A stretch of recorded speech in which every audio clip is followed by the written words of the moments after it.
माहेर संस्थेच्या संस्थापिका, संचालिका, भारत सरकार नारी शक्ती पुरस्कार प्राप्त जगातील प्रेरणादायी व्यक्तिमत्व सिस्टर लुसी कुरियन यांची कॉल मॅगझिन ऑस्ट्रिया यांनी प्रकाशित केलेल्या जगातील 100 प्रेरणादायी व्यक्तींमध्ये 7व्या क्रमांकावर निवड झाली आहे। ही निवड करताना कॉल मॅगझिनचे मुख्य संपादक जॉर्ज किंडल यांनी असं सांगितलं की 1991 मध्ये कॅथॉलिक नन लुसी कुरियनचे आयुष्य कायमचं बदलून टाकणारा तो दिवस होता।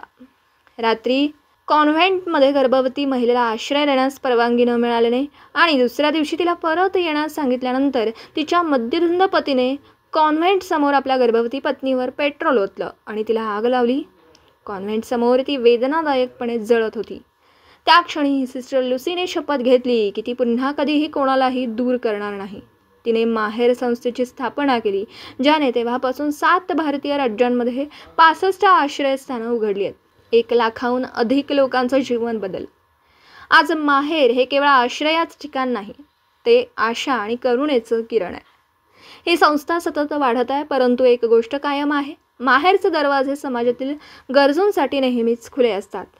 लिंग काहीही असो, घरगुती हिंसाचाराचे बळी असोत, बेघर कुटुंबे असोत किंवा आर्थिक संकटात असलेले लोक असोत, सिस्टर लुसीच्या आश्रयस्थानात प्रत्येकाला घर आणि आधार मिळतो।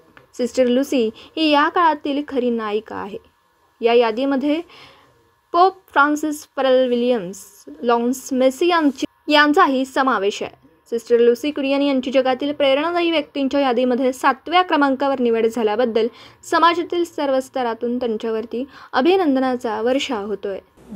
दिवसभरातील घडामोडींचा आढावा घेण्यासाठी पाहत रहा N24 मराठी न्यूज चॅनल।